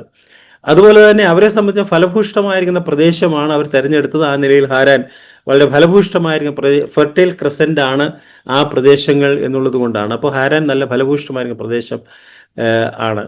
അതുപോലെ തന്നെ ഒരു അനിശ്ചിതത്വം ഉണ്ടല്ലേ, കാണിക്കാതിരിക്കുന്ന ദേശത്തേക്ക് പോകുമ്പോൾ ഉണ്ടാകാവുന്ന അനിശ്ചിതത്വം. അപ്പോൾ എന്തുകൊണ്ടാണ് തേരഹ് അവിടെ ഹാരാനിൽ താമസിച്ചത് എന്നുള്ളത് കൃത്യമായിട്ട് നമുക്ക് അറിഞ്ഞുകൂടാ. പക്ഷേ ഒരുപക്ഷെ ഈ കാരണങ്ങളോ അല്ലെങ്കിൽ ഇതേപോലെ വേറെ കാരണങ്ങളോ ആ കാര്യത്തിൽ ഉണ്ടായി എന്ന് വരാനായിട്ട് സാധ്യതയുണ്ട് എന്നുള്ളത് നമുക്ക് ചിന്തിക്കാനായിട്ട് സാധിക്കും. ഇനി അബ്രഹാമിനെ വിളിക്കുന്ന രംഗമാണ് നമുക്ക് 11-ാം അധ്യായത്തിന് 31-ാം വാക്യത്തിൽ കാണുന്നത്. തേരഹ് തന്റെ മകനായ അബ്രഹാമിനെയും, അവിടെ ഒരു വലിയ ഒരു കൺഫ്യൂഷൻ ഉള്ളത് 11-ാം അധ്യായത്തിന് 31-ാം വാക്യത്തിൽ തേരഹ് തന്റെ മകനായ അബ്രഹാമിനെയും ഹാരാന്റെ മകനായ തന്റെ പൗത്രൻ ലോത്തിനെയും തന്റെ മകനായ അബ്രാമിന്റെ ഭാര്യയെ മരുമകളായ സാറയെയും കൂട്ടി കൽദേരുടെ പട്ടണമായ ഊരിൽ നിന്ന് കനാൻ ദേശത്തേക്ക് പോകാൻ പുറപ്പെട്ടു. ഇവിടെ 31-ാം വാക്യത്തിൽ തേരഹ് പുറപ്പെട്ടു എന്നാണ് നമ്മൾ കാണുന്നത്. തേരഹാണ് അവിടുത്തെ പ്രധാനപ്പെട്ട വ്യക്തിയായിട്ട് രേഖപ്പെടുത്തിയത്. തേരഹ് പുറപ്പെട്ടു എന്നുള്ളതാണ് നമുക്ക് ഇവിടെ ഉൽപ്പത്തി പുസ്തകം 11-31 കാണുന്നത്. എന്നാൽ വാസ്തവത്തിൽ അപ്പോസ്തല പ്രവൃത്തി 7-ാം അധ്യായത്തിൽ, അപ്പോസ്തല പ്രവൃത്തി 7-ാം അധ്യായം എടുത്താട്ടെ, എല്ലാവരും വേദപുസ്തകം കയ്യിലുള്ളവരെല്ലാം എടുത്താട്ടെ. 7-ാം അധ്യായം അതിൻ്റെ 2 മുതലുള്ള വാക്യങ്ങൾ വായിക്കുമ്പോൾ അവിടെ സഹോദരന്മാരും പിതാക്കന്മാരുമായ പുരുഷന്മാരെ കേൾപ്പിൻ, നമ്മുടെ പിതാവായ അബ്രഹാം ഹാരാനിൽ വന്ന് പാർക്കും മുമ്പേ മെസൊപ്പൊത്താമിയിൽ ഇരിക്കുമ്പോൾ തന്നെ തേജോമാനായ ദൈവം അവന് പ്രത്യക്ഷനായി. നിന്റെ ദേശത്തെ നിന്റെ ചാർച്ചക്കാരെയും വിട്ട് ഞാൻ നിനക്ക് കാണിച്ചു തരുന്ന ദേശത്തിലേക്ക് ചെല്ലുക എന്ന് പറഞ്ഞു. അങ്ങനെ അവൻ അബ്രഹാം കൽദയുടെ ദേശം വിട്ട് ഹാരാനിൽ വന്ന് പാർത്തു. അപ്പോൾ വാസ്തവത്തിൽ ഉൽപ്പത്തി പുസ്തകത്തിൽ തേരഹ് അവിടെ നിന്ന് പുറപ്പെട്ടു എന്ന് കാണുമ്പോൾ, ഊരിൽ നിന്ന് പുറപ്പെട്ടു എന്ന് കാണിക്കുന്നെങ്കിലും പ്രവൃത്തികളുടെ പുസ്തകത്തിൽ സ്തെഫാനോസ് ആ കാര്യം പറയുമ്പോൾ താൻ പറയുന്നത് അബ്രഹാമിനെയാണ് ദൈവം വിളിച്ചത് എന്നുള്ളതാണ് നമുക്ക് അവിടെ കാണാനായിട്ട് സാധിക്കുന്നത്. വാസ്തവത്തിൽ നമ്മൾ നോക്കിയാൽ നമുക്കറിയാം തേരഹിനെ ആരും ദൈവം വിളിച്ചതെങ്കിൽ ദൈവത്തിന്റെ അനുഗ്രഹം തേരഹിന്റെ എല്ലാ മക്കൾക്കും ലഭിക്കണം, അല്ലേ? കൊച്ചുമക്കൾക്ക്, ലോത്തിനും ഒക്കെ ലഭിക്കണം. പക്ഷെ ദൈവം തേരഹിനെ അല്ല വിളിച്ചത്, അബ്രഹാമിനെ തന്നെയാണ് വിളിച്ചത് എന്നുള്ളത് കൊണ്ടാണ് അബ്രഹാമിന്റെ മക്കൾക്ക് അനുഗ്രഹം ലഭിക്കാനായിട്ട് ഇടയായത്. അപ്പോൾ അപ്പോസ്തല പ്രവൃത്തിയിൽ കുറച്ചുകൂടെ കൃത്യമായി ആ കാര്യങ്ങൾ നമുക്ക് രേഖപ്പെടുത്തി ലഭിച്ചിട്ടുണ്ട് എന്ന് മനസ്സിലാക്കാനായിട്ട് സാധിക്കും. എന്തുകൊണ്ടാണ് അങ്ങനെ ഒരു ചേഞ്ച് വന്നത് എന്ന് ചോദിച്ചാൽ, മോശ ഈ വിഷയം എഴുതുമ്പോൾ താൻ ഒരു പേട്രിയാർക്കൽ പീരീഡ് അഥവാ ഗോത്രഭരണ കാലഘട്ടത്തിൽ നിന്നുകൊണ്ടാണ് എഴുതുന്നത്. എന്ന് വെച്ചാൽ ആ കാലഘട്ടത്തിൽ പിതാക്കന്മാർക്കാണ് എപ്പോഴും പ്രസക്തി, പിതാക്കന്മാർക്ക്. അതുകൊണ്ടാണ് തേരഹിന്റെ പേര് മോശ എഴുതുന്നത്. എന്നാൽ സ്തെഫാനോസ് എഴുതുമ്പോൾ താൻ അനേക വർഷങ്ങൾക്ക് ശേഷമാണ് പറയുന്നത്. സ്തെഫാനോസ് പറയുമ്പോൾ വസ്തുത അങ്ങനെ തന്നെ സ്തെഫാനോസ് പറയുക. പക്ഷെ മോശ അത് എഴുതുമ്പോൾ തേരഹാണ് അന്നത്തെ ഗോത്ര തലവന്മാരിൽ എന്ന് വെച്ചാൽ അവരുടെ കുടുംബത്തിലെ ഏറ്റവും പ്രധാനപ്പെട്ട, അബ്രഹാമിനേക്കാൾ പ്രധാനപ്പെട്ട വ്യക്തി. അതുകൊണ്ടായിരിക്കാം ഒരുപക്ഷെ അവിടെ ഉൽപ്പത്തി പുസ്തകത്തിൽ തേരഹ് പുറപ്പെട്ടതായിട്ട് രേഖപ്പെടുത്തിയിരിക്കുന്നു. പക്ഷേ നമ്മൾ പ്രവൃത്തികളുടെ പുസ്തകം വായിച്ചാൽ അവിടെ നമുക്കറിയാം അത് അബ്രഹാമിനെ തന്നെയാണ് ദൈവം വിളിച്ചത് എന്നുള്ളത് നമുക്ക് മനസ്സിലാക്കാനായിട്ട് സാധിക്കും. ഇനി ഒരു ക്വസ്റ്റ്യൻ ഉണ്ട് കേട്ടോ. ആ ക്വസ്റ്റ്യൻ എന്താണെന്ന് ചോദിച്ചാൽ, അബ്രഹാമിനെ വിളിച്ചെങ്കിലും ദൈവം വിളിക്കാത്ത തേരഹിനെയും ലോത്തിനെയും കൊണ്ടുവന്നത് തനിക്ക് വിനയായി. അതുകൊണ്ടാണ് ഹാരാനിൽ താമസിക്കേണ്ടി വന്നത്. അത് ദൈവഹിതമല്ല എന്ന് ചിന്തിക്കുന്നവരുണ്ട്. അത് അനേകരും പ്രസംഗിച്ച് നമ്മൾ കേട്ടിട്ടുണ്ട്, അല്ലേ? അബ്രഹാമിനെയാണ് ദൈവം വിളിച്ചത്, തേരഹിനെ അല്ല. അതുകൊണ്ട് തേരഹിനെയും ലോത്തിനെയും കൊണ്ടുവന്നത് ശരിയായില്ല, അത് ദൈവഹിതമല്ല. അതുകൊണ്ടാണ് ഹാരാനിൽ പാർക്കേണ്ടത് എന്നുള്ളത് പലരും പ്രസംഗിച്ച് നമ്മൾ കേൾക്കാറുള്ളതാണ്. പക്ഷെ വാസ്തവത്തിൽ അത് ശരിയല്ല എന്നുള്ളതാണ് വസ്തുത. അത് എന്തുകൊണ്ടാണ് ശരിയല്ല എന്നുള്ളത് എന്ന് ചോദിച്ചാൽ, ഒന്ന്, വേദപുസ്തകത്തിൽ എവിടെയും തേരഹിനെയും ലോത്തിനെയും കൊണ്ടുവന്നത് തെറ്റാണ്, അഥവാ തേരഹിനെ കൊണ്ടുവന്നത് തെറ്റാണ് എന്ന് എവിടെയും പറഞ്ഞിട്ടില്ല എന്നുള്ളതാണ്. അതൊരു വസ്തുതയാണ്. പിന്നെ വൃദ്ധനായിരിക്കുന്ന തൻ്റെ പിതാവ് തേരഹിനെയും പിതാവ് നഷ്ടപ്പെട്ട അഥവാ ഫാദർലെസ് ആയിട്ടുള്ളതായിരിക്കുന്ന അബ്രഹാമിന്റെ സഹോദരപുത്രൻ ലോത്തിനെയും എന്നേക്കുമായി ഊരിൽ വിട്ടിട്ട് പോരുക എന്ന് പറയുന്നത് ദൈവഹിതമാണ് എന്ന് കരുതുവാനായിട്ട് സാധിക്കത്തില്ല. കാര്യം നമുക്കറിയാം, 1500 കിലോമീറ്ററിലധികം സഞ്ചരിച്ചാണ് അവർ കനാനിലേക്ക് വരുന്നത്. അപ്പോൾ ഒരിക്കൽ പോലും തിരിച്ച് ഊരിലേക്ക് പോകാനായിട്ട് അസാധ്യമാണ്. അതൊരു സാധ്യമാകുന്ന കാര്യമല്ല. അപ്പോൾ അവിടെ തൻ്റെ പിതാവിനെ വിട്ടിട്ട് തൻ്റെ സഹോദരൻ്റെ മകനെ വിട്ടിട്ട് ഒക്കെ അവരുടെ കുടുംബത്തിലുള്ള ആൾക്കാരെയൊക്കെ വിട്ടിട്ട് തിരിച്ചു പോരുക എന്ന് പറയുന്നത് അത് ദൈവഹിതമാണ് എന്ന് പറയാനായിട്ട് സാധ്യമാകുകയില്ല. ഒരിക്കലും ദൈവം വിളിച്ചത് കൊണ്ട്, ദൈവത്തിൻ്റെ പ്രവൃത്തി ചെയ്യുന്നത്, മാതാപിതാക്കളെ ബന്ധുമിത്രാദികളൊക്കെ കൈവിടുന്നത് ദൈവഹിതമല്ല. പല ആൾക്കാരും ദൈവവേലയുടെ കാര്യം പറഞ്ഞും മറ്റു കാര്യങ്ങൾ പറഞ്ഞും മാതാപിതാക്കളെ വേണ്ട നിലയിൽ നോക്കാത്തതായിരിക്കുന്ന ഒരുപാട് ആൾക്കാരുണ്ടല്ലേ? അങ്ങനെയുള്ള ആൾക്കാരെ കണ്ടു. എനിക്കും അങ്ങനെ ഒരാളെ അറിയാം. അദ്ദേഹം സുവിശേഷകനാണ്. പക്ഷേ അദ്ദേഹത്തെക്കുറിച്ച് തൻ്റെ അമ്മ എന്നോട് പറഞ്ഞു, മോനെ നീ കാണുമ്പോൾ ഒന്ന് പറയണം കേട്ടോ, ഞങ്ങളൊക്കെ ജീവിച്ചിരിപ്പുണ്ടെന്ന്. അപ്പോൾ അങ്ങനെയുള്ളതായിരിക്കുന്ന സുവിശേഷകന്മാരുണ്ട്. ഇപ്പൊ എനിക്ക് തോന്നുന്നു അമ്മ അദ്ദേഹത്തിൻ്റെ കൂടെ ആണെന്ന് എനിക്ക് തോന്നുന്നു. പക്ഷെ എന്ത് പറഞ്ഞാലും ദൈവം വിളിച്ചത് കൊണ്ട് മാതാപിതാക്കളെ ഉപേക്ഷിക്കുക, ബന്ധുമിത്രാദികളെ കൈവിടുക എന്ന് പറയുന്നത് ഒരിക്കൽ ദൈവഹിതമല്ല. വാസ്തവത്തിൽ എനിക്ക് തോന്നുന്നത് അബ്രഹാം നമുക്ക് ഒരു നല്ല മാതൃകയാണ് ഈ കാര്യത്തിൽ കാണിച്ചതെന്നുള്ളതാണ്. വാസ്തവത്തിൽ അബ്രഹാമിനുള്ളതായ ദൈവഹിതം നിവർത്തിക്കുവാനായിട്ട് സമയമെടുത്തു, കനാനിലേക്ക് വരുവാനായിട്ട് സമയമെടുത്തു. തേരഹിന്റെ പ്രായാധിക്യ നിമിത്തം തേരഹിന് യാത്ര ചെയ്യാൻ വയ്യാത്തത് കൊണ്ട് അവിടെ താമസിക്കേണ്ടതായിട്ട് വന്നു എന്നുള്ളത് വസ്തുതയാണ്. അത് നമ്മൾ എതിർക്കുന്നില്ല.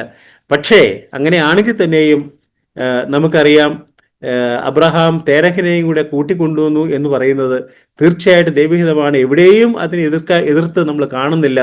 താമസിച്ചു എന്നത് വസ്തുതയാണെങ്കിൽ ദൈവഹിതം അബ്രഹാമിൽ നിറവേറ്റുവാനായിട്ട് താമസിച്ചു എന്നുള്ളതേ ഉള്ളൂ. അല്ലാതെ അബ്രഹാം ദൈവഹിതത്തിന് വിപരീതമായിട്ടാണ് അപ്പനെയും മക്കളെ എല്ലാവരെയും വിട്ടിട്ട് ഞാൻ മാത്രം എന്നുള്ളതായിരിക്കുന്ന ഒരു ആശയം ഒരിക്കലും അവിടെ ഇല്ല എന്നുള്ളതാണ്. പലരും അങ്ങനെ പ്രസംഗിച്ച് കേട്ടിട്ടുണ്ട്. അതുകൊണ്ട് ആ വിഷയം ഒന്ന് ഓർപ്പിച്ചെന്ന് മാത്രം. മാതാപിതാക്കളെ നോക്കുക എന്ന് പറയുന്നത്, മാതാപിതാക്കളെ അനുസരിക്കുക, അവരെ നോക്കുക എന്ന് പറയുന്നത് വാസ്തവത്തിൽ ഒരു മകനെ സംബന്ധിച്ചിടത്തോളം അത് ചുമതലയാണ് എന്ന് പറയുന്നത് അല്പം കുറവാണ്. ചുമതലയാണ് എന്ന് പറയുന്നതിനെക്കാട്ടിൽ അതാണ് ദൈവഹിതം. നാം ദൈവമക്കളാണെങ്കിൽ നമ്മുടെ പേരൻസിനെ നമ്മൾ നോക്കണം, അവരുടെ ആവശ്യങ്ങൾ നമ്മൾ കൂടെയിരിക്കണം, അവരോട് കരുണയോടെ പെരുമാറണം. അവർക്ക് ആവശ്യമായിരിക്കുന്ന കാര്യങ്ങൾ നാം ചെയ്യേണ്ടത് വളരെ ആവശ്യമാണ്. അതാണ് ദൈവഹിതം എന്നുള്ള വസ്തുത നാം ഒരിക്കലും മറന്നു പോകാനായിട്ട് ഇടയില്ല. വാസ്തവത്തിൽ അബ്രഹാം ദൈവം വിളിച്ചെങ്കിലും തേരഹിനെയും തൻ്റെ സഹോദരപുത്രനായിരിക്കുന്ന ലോത്തിനെയും ഒക്കെ കൊണ്ടുവന്നു എന്ന് പറയുന്നത് വാസ്തവത്തിൽ അത് വളരെ ദൈവഹിതമാണ്. നമുക്ക് അതൊരു വലിയ പാഠമാണ് എന്നുള്ളത് നാം മനസ്സിലാക്കിയിരിക്കണം. ഇനിയൊരു ചോദ്യം, പ്രവൃത്തികളുടെ പുസ്തകം 7-ാം അധ്യായം നമ്മൾ വായിച്ചല്ലോ, അല്ലേ? അബ്രഹാം, നമുക്കറിയാം, അബ്രഹാമിനോട് പറഞ്ഞു, നീ ഇവിടെ നമ്മൾ വായിച്ചല്ലേ, നീ കാണിപ്പാനിരിക്കുന്ന ദേശത്തേക്ക് പോകാനായിട്ട് അബ്രഹാമിനോട് പറഞ്ഞു, അല്ലേ? നമ്മൾ 7-ാം അധ്യായത്തിന്റെ പ്രവൃത്തികളുടെ പുസ്തകം 7-ാം അധ്യായത്തിൽ നമ്മുടെ പിതാവായ അബ്രഹാം ഹാരാനിൽ വന്ന് പാർക്കും മുമ്പേ മെസൊപ്പൊത്താമിയിൽ ഇരിക്കുമ്പോൾ തന്നെ തേജോമയനായ ദൈവം അവന് പ്രത്യക്ഷനായി, നിന്റെ ദേശത്തെയും നിന്റെ ചാർച്ചക്കാരെയും വിട്ട് ഞാൻ നിന്നെ കാണിച്ചു തരുന്ന ദേശത്തേക്ക് ചെല്ലുക എന്ന് പറഞ്ഞു. അപ്പോ നമ്മൾ ഓർക്കണം, അബ്രഹാം അന്ധമായിട്ടാണോ എന്ന് വെച്ചാൽ ഒന്നും ആലോചിക്കാതെയാണോ ഇറങ്ങിത്തിരിച്ചത്? അല്ല എന്നുള്ളതാണ് അതിന്റെ വസ്തുത. ഇവിടെ പ്രവൃത്തികളുടെ പുസ്തകം 7-ാം അധ്യായത്തിൽ അവിടെ പറയുന്നത് എന്താ? തേജോമയനായ ദൈവം അബ്രഹാമിന് പ്രത്യക്ഷമായി. അപ്പോൾ അബ്രഹാം തൻ്റെ താൻ പുറപ്പെടുന്നതിന് മുമ്പ് ദൈവം പ്രത്യക്ഷനായി, ദൈവത്തെ കാണാനിടയായി. ദൈവം തനിക്ക് പ്രത്യക്ഷമായി കൊടുത്തു. ഏതെങ്കിലും ഒരു ഭാവത്തിൽ പ്രത്യക്ഷമായി, ഒരുപക്ഷെ മനുഷ്യനായിട്ടായിരിക്കാം, എങ്ങനെയും പ്രത്യക്ഷമായി. എന്നിട്ടാണ് അബ്രഹാമിനോട് പറയുന്നത്. അപ്പം തേജോമയനായ ദൈവത്തെ കാണാനിടയായി എന്ന് വെച്ചാൽ ദൈവത്തിന്റെ തേജസ്സിൽ തന്നെ അബ്രഹാമിന് കാണുവാനായിട്ട് ഇടയായി എന്നുള്ളതാണ്. അതാണ് പ്രവൃത്തികളുടെ പുസ്തകത്തിൽ നമ്മൾ കണ്ടത്. അപ്പം ദൈവത്തെ കാണേണ്ടതുപോലെ കണ്ടു അബ്രഹാം ഇറങ്ങിത്തിരിച്ചു എന്നുള്ളതാണ്. ദൈവത്തെ കാണേണ്ടതുപോലെ കണ്ടു അബ്രഹാം ഇറങ്ങിത്തിരിച്ചു എന്നുള്ളതാണ്. നമ്മുടെ ജീവിതത്തെ ഒന്ന് നോക്കിയാൽ പലപ്പോഴും നമുക്ക് വാസ്തവത്തിൽ ദൈവം ആഗ്രഹിക്കുന്ന പോലെ നമുക്ക് കഴിയാത്തതിൻ്റെ ഒരു പ്രധാനപ്പെട്ട കാരണം ദൈവത്തെ കാണേണ്ടതുപോലെ കാണുവാനായിട്ട് നമുക്ക് സാധിക്കുന്നില്ല എന്നുള്ളതാണ്. നമ്മളിൽ മിക്കവരും തന്നെ, എല്ലാവരും തന്നെ എന്ന് പറയാം, മിക്കവരും തന്നെ വിശ്വാസ ഭവനത്തിൽ ജനിക്കുകയും ഇങ്ങനെ ജീവിക്കുകയും ചെയ്യുന്നവരാ. ദൈവത്തെ കാണേണ്ട രീതിയിൽ, തേജോമയനായിരിക്കും ദൈവത്തെ കാണേണ്ട രീതിയിൽ നമുക്ക് കാണാനായിട്ട് സാധിക്കുന്നില്ല എന്നുള്ളതാണ് വാസ്തവത്തിൽ വിശ്വാസ ജീവിതത്തിൽ നമുക്കുള്ളതായിരിക്കുന്ന പ്രശ്നം എന്നുള്ളതാണ്. പിന്നീട് നമ്മൾ 7-ാം അധ്യായത്തിൽ വേറൊരു കാര്യം നമ്മൾ കാണുന്നു. 7-ാം അധ്യായം 5-ാം വാക്യത്തിൽ അവൻ അതിൽ ഒരു കാലടി നിലം പോലും അവകാശം കൊടുത്തില്ല. അവന് സന്തതി ഇല്ലാതിരിക്കെ അവനും അവന്റെ ശേഷം അവന്റെ സന്തതിക്കും അതിനെ കൈവശമാക്കി നൽകുമെന്ന് അവനോട് വാഗ്ദത്തം ചെയ്തു. അപ്രവൃത്തികളുടെ പുസ്തകം 7-ാം അധ്യായത്തിൽ. അത് വളരെ വളരെ രസകരമായിട്ട് എനിക്ക് തോന്നി. കാര്യം അബ്രഹാമിനോട് പറഞ്ഞു, നിനക്ക് നിന്റെ സന്തതിക്കും കൊടുക്കാം ഈ ദേശം എന്ന് പറഞ്ഞെങ്കിലും ഒരടി മണ്ണ് പോലും അബ്രഹാമിന്റെ ജീവിതകാലത്ത് അവിടുന്ന് വാങ്ങാനായിട്ട് അഥവാ അവന് അവകാശമായി കൊടുത്തില്ല എന്നുള്ളതാണ്. താൻ കൂടാരങ്ങൾ പാർക്കുകയായിരുന്നു ചെയ്തിരുന്നത് എന്നുള്ളത് നമുക്ക് അറിയാനായിട്ടിടയാവും. എന്നാൽ നമുക്ക് ഇവിടെ മനസ്സിലാക്കുന്നൊരു കാര്യം, ഭൗതിക അനുഗ്രഹങ്ങൾ ദൈവത്തെ ആശ്രയിച്ചത് കൊണ്ട്, ദൈവത്തിന്റെ മക്കളായി നാം തീർന്നത് കൊണ്ട് വാസ്തവത്തിൽ നമുക്ക് ഒരുപാട് ഭൗതിക അനുഗ്രഹങ്ങൾ ലഭിച്ചിട്ടുണ്ട്. അത് നമുക്ക് ഒരിക്കലും നിഷേധിക്കാൻ കഴിയുന്നൊരു വസ്തുതയല്ല. ദൈവത്തെ അനുകരിച്ചത് കൊണ്ട്, ദൈവത്തിന്റെ മക്കളായി തീർന്നത് കൊണ്ട് ഒരുപാട് ഭൗതിക അനുഗ്രഹങ്ങൾ നമുക്ക് ലഭിച്ചിട്ടുണ്ട്. നമ്മുടെ തലമുറകൾക്കും അത് ലഭിക്കും അഥവാ ലഭിക്കുന്നു എന്നുള്ളതാണ്. നമ്മൾ ദൈവത്തെ അനുസരിച്ചത് കൊണ്ട്, നടന്നതുകൊണ്ട് നമ്മുടെ തലമുറകളും അത് അനുഭവിക്കാനായിരുന്നു. അത് ദൈവജനത്തിലെ ഒരു പ്രധാനപ്പെട്ട പ്രിൻസിപ്പിളാണ്. ദൈവം വാസ്തവത്തിൽ പുതിയ നിയമത്തിൽ ദൈവം ആർക്കും ഭൗതികമായിരിക്കുന്ന നന്മ വാഗ്ദാനം ചെയ്യുന്നില്ല എന്നുള്ളത് വസ്തുതയാണ്. പക്ഷേ ദൈവത്തെ പിൻചെന്ന വ്യക്തികൾക്ക്, ദൈവത്തോട് അടുത്തു നിൽക്കുന്ന വ്യക്തികളുടെ മക്കൾ അവരുടെ ജീവിതകാലത്ത് ഒന്നും നേടിയില്ലെങ്കിലും അവരുടെ മക്കൾ തീർച്ചയായിട്ടും അനുഗ്രഹിക്കപ്പെടും എന്നുള്ളത് നമുക്കറിയാം. നമ്മുടെ ചുറ്റും അറിയാം, നമ്മുടെ തന്നെ കുടുംബങ്ങളിൽ നമുക്കറിയാം. ശാപവും അങ്ങനെ തന്നെയാണ്. ദൈവത്തിനെതിരായിട്ട് ജീവിച്ചാൽ, ദൈവത്തോട് മറുതലിച്ച് ജീവിച്ചാൽ, നമുക്കറിയാം ആഖാന്റെ ജീവിതം നമുക്കറിയാലോ അല്ലെ. ആഖാൻ, യോശുവയുടെ പുസ്തകത്തിൽ നമ്മൾ കാണുന്നു, ആഖാന്റെ ജീവിതത്തിൽ അവന്റെ കൂടെ അവന്റെ കുടുംബാംഗങ്ങളെല്ലാം നശിക്കാനിടയായി. അപ്പോൾ അതും നമുക്കറിയാം. അതും ദൈവത്തിന്റെ ശാപവും ദൈവത്തിനെതിരായിട്ട് ജീവിച്ചാലുള്ള അനുഭവം. ദൈവത്തോട് ചേർന്ന് ജീവിച്ചാൽ അനുഗ്രഹം തലമുറകൾക്ക് ലഭിക്കും എന്നുള്ളത് നമുക്ക് മനസ്സിലാക്കാനായിട്ട് സാധിക്കും. ഞാൻ ഇന്നിവിടെ അവസാനിപ്പിക്കുക, 7 ഇനിയും വാസ്തവത്തിൽ ഒരു ഭാഗം കൂടെ വായിച്ച് ഒരു 2 സ്ലൈഡും കൂടെ ഉള്ളൂ. സമയമുണ്ടെങ്കിൽ 2-3 മിനിറ്റ് കൊണ്ട്, 10 മിനിറ്റ് കൊണ്ട് തീർക്കാവുന്നേ ഉള്ളൂ, 5 മിനിറ്റ് കൊണ്ട് തീർക്കാം. എബ്രായ ലേഖനം 11-ാം അധ്യായത്തിൽ ഇതേ കാര്യം തന്നെ അവിടെ അപ്പോസ്തലനായ പൗലോസ് പറയുമ്പോൾ, അഥവാ ലേഖനകാരൻ പറയുമ്പോൾ 11-ാം അധ്യായത്തിന്റെ 8-ാം വാക്യത്തിൽ, വിശ്വാസത്താൽ അബ്രഹാം തനിക്ക് അവകാശമായി കിട്ടുവാൻ ദേശത്തേക്ക് യാത്രയാവാൻ വിളിക്കപ്പെട്ടാറെ അനുസരിച്ച് എവിടേക്ക് പോകുന്നു എന്നറിയാതെ പുറപ്പെട്ടു. വിശ്വാസത്താൽ അവൻ വാഗ്ദത്ത ദേശത്ത് ഒരു അന്യദേശത്ത് എന്ന പോലെ ചെന്നു വാഗ്ദത്തിന് കൂട്ടവകാശികളായ ഇസ്ഹാക്കിനോട് യാക്കോബിനോടും കൂടെ കൂടാരങ്ങൾ പാർത്തുകൊണ്ട് ദൈവശില്പിയായി നിർമ്മിച്ചതും അടിസ്ഥാനങ്ങളുള്ളതുമായ നഗരത്തിനായിട്ട് കാത്തിരുന്നു. അപ്പോൾ അബ്രഹാമിനെ ദൈവം വിളിച്ചപ്പോൾ തേജോമയനായ ദൈവത്തെ അബ്രഹാം കണ്ടു. എന്നിട്ട് അബ്രഹാമിനോട് പറഞ്ഞു, നീ പൊക്കോ എന്ന് പറഞ്ഞു. എവിടേക്കാ പോകുന്നതെന്ന് പറഞ്ഞില്ല. ഞാൻ വാസ്തവത്തിൽ ഇത് കണ്ടു. നമ്മളിന്ന് പോവുകയാണെങ്കിൽ ഗൂഗിൾ മാപ്പൊക്കെ നോക്കിയിട്ടേ പോകാനൊക്കത്തുള്ളൂ. പക്ഷേ അബ്രഹാമിനെ സംബന്ധിച്ചിടത്തോളം എവിടേക്കാ പോകുന്നതെന്ന് പറഞ്ഞില്ല, താനങ്ങ് പോയി. അപ്പം ഞാൻ വിചാരിക്കുന്നത് ദൈവം ഇങ്ങനെ വഴി കാണിച്ചുകൊണ്ടിരുന്നു. എവിടെയാ പോകുന്ന, രാവിലെ എഴുന്നേൽക്കുമ്പോൾ ഏത് വഴിയാ പോകേണ്ടതെന്ന് അറിയത്തില്ലല്ലോ. അറിയത്തില്ല. കനാനിലേക്ക് പോകാൻ പറഞ്ഞില്ല, ഞാൻ നിന്നെ കാണിപ്പാര ദേശത്തേക്ക് പൊക്കോളാൻ പറഞ്ഞു. അതാണ് ആദ്യം അബ്രഹാമിനോട് ദൈവം പറയുന്നത്, കാണിപ്പാര ദേശത്തേക്ക് പൊക്കോ, നീ പൊക്കോ എന്ന് പറഞ്ഞു. കനാനിലേക്ക് പോകാനും പറഞ്ഞില്ല, എങ്ങോട്ട് പോകാനും പറഞ്ഞില്ല. ദൈവം വഴി കാണിച്ചുകൊണ്ടേയിരുന്നു. ഗൂഗിൾ മാപ്പ് ഒക്കെ വഴി കാണിക്കുന്നതിന് കൃത്യമായി അനുദിനം ദൈവം വഴി കാണിച്ചുകൊണ്ടേ ഇരുന്നു എന്നുള്ളതാണ്. അത് വാസ്തവത്തിൽ നമ്മെ സംബന്ധിച്ച ജീവിതത്തിൽ വളരെ പ്രസക്തമായ ഒരു വിഷയമാണ്, അല്ലേ? നമ്മുടെ ജീവിതത്തിൽ ഓരോ ദിവസവും നമുക്ക് ആവശ്യമായ ദൈവത്തോട് അടുത്ത് നാം ജീവിക്കുകയാണെങ്കിൽ ഇതാകുന്ന വഴി എന്ന് പറഞ്ഞുകൊണ്ട് നമ്മെ കാണിക്കും. നമ്മൾ പലരും അനുദിന ജീവിതത്തിൽ അങ്ങനെ പ്രായമൊക്കെ ആയി കഴിയുമ്പോൾ നമ്മൾ ഓരോ ദിവസമായിട്ട് ജീവിക്കുക. നമുക്ക് പ്രായമായി കഴിഞ്ഞാൽ പിന്നീട് വലിയ വലിയ പ്ലാൻസ് ഒന്നുമല്ല, ഇന്നത്തെ ദിവസം ദൈവമേ എനിക്കൊന്ന് ശരിയായി ജീവിക്കാനായിട്ട് സാധിക്കണേ എന്ന് നാം പറഞ്ഞുകൊണ്ട് ജീവിക്കുക. അബ്രഹാമും അങ്ങനെ തന്നെയായിരുന്നു കേട്ടോ എന്ന് വിചാരിക്കാം. ഓരോ ദിവസവും രാവിലെ എഴുന്നേൽക്കുമ്പോൾ ഞാനങ്ങ് വിചാരിക്കുക കേട്ടോ, അബ്രഹാമിനോട് പറയും ഈ വഴി പൊക്കോ, അടുത്ത ദിവസം പറയും ഈ വഴി പൊക്കോ. അങ്ങനെ പറഞ്ഞ് താൻ ഹാരാനിൽ വന്നിട്ട് പിന്നെ കനാനിലേക്ക് വന്നു. കനാനിൽ വെച്ചാണ് ദൈവം പറയുന്നത് ഈ സ്ഥലം ഞാൻ നിനക്ക് തരാം എന്ന് പറയുന്നത്. അപ്പൊ നോക്കൂ,